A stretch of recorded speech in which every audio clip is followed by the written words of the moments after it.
एक नंबर हमारा सूर्य का है और उसके पत्नी के भी सूर्य जैसे नेचर होंगे, तो उनकी सेल्फ डेस्टिनी जो होगी वो 90% होगी।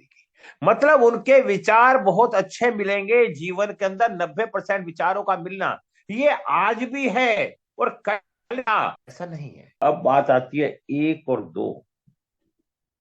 एक सूर्य है, दो चंद्रमा है, एक आग है, एक पानी है। जब ये दोनों अगर पति पत्नी इस प्रवृत्ति के हो, एक गुस्से वाला एक ठंडा हो, तो उनके विचार तो मिल जाएंगे। लेकिन पत्नी बैठी बैठी उसे कोसती रहेगी कि ये ऐसा है, तो उनके विचार मात्र 70% मिले। एक और तीन की डेस्टिनी कितनी होती है, self destiny? Sir self destiny तो नहीं, बट सर अच्छा कॉम्बिनेशन है। एक गुरु है, एक देखिए, एक जो देखिए, प्रकाश देता है वो है सर, तो देखो, इनकी अब समय बदलता जा रहा है, युग बदलता जा रहा है। हमें नई नई खोजें करनी है। हम्म। जब हमें नई खोज करनी है तो हमें आगे बढ़ना है। जब हमें आगे बढ़ना है, अगर एक सूर्य का है और तीन गुरु का है, तो उनकी अंडरस्टैंडिंग अच्छी होगी नहीं होगी? बिल्कुल सर, अच्छी होगी। तो इस तरह से हम ये लगाते हैं।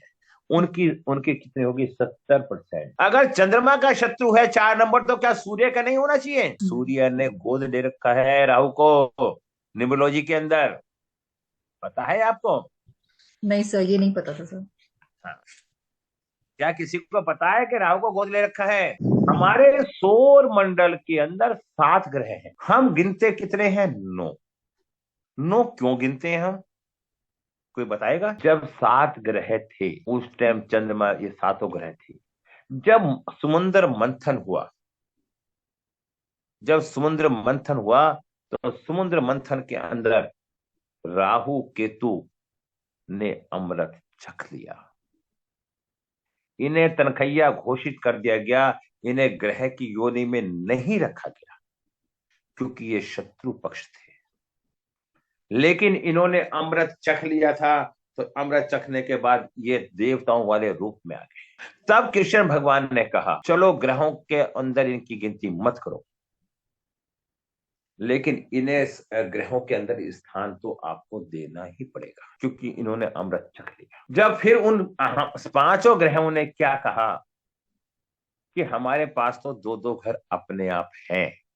मंगल ने कहा मेरे पास 2 घर, शुक्र ने कहा मेरे पास 2 घर, और शनि ने कहा मेरे पास 2 घर, बृहस्पति ने कहा मेरे पास 2 घर, बुध ने कहा मेरे पास 2 घर। जब हमारे पास दो दो घर हैं, तो इसे कौन ले, इन 2 ग्रहों को? जब कृष्ण भगवान ने राजा सूर्य को कहा इनकी व्यवस्था करो, इन्हें तुम अपने पास रखो, तो सूर्य भगवान ने कहा ठीक है जी सर, जैसे आपके आज्ञा है। अब सूर्य भगवान के पास और चंद्रमा के पास एक एक राशियों का एक एक ग्रह है। जब दो दो राशि हैं और सूर्य चंद्रमा को, सूर्य एक राजा है और इन 2 ग्रहों को रखने के लिए कहा गया, तो सूर्य भगवान ने कहा ठीक है, राहु को मैं गोद ले लेता, क्योंकि ग्रह कितने थे? 9। भोजन ग्रह कितने थे? 7। सूर्य ने, क्योंकि सूर्य राहु के जैसा बलशाली है, तेज है, प्रकाश है, तो उन्होंने कहा इसे मैं अपने पास रखता हूं। तो 4 नंबर कर्क राशि हम जो बोलते हैं वैदिक में चंद्रमा की है, उसे राहु ने एक्सेप्ट किया और सूर्य ने उसे 4 नंबर दिया।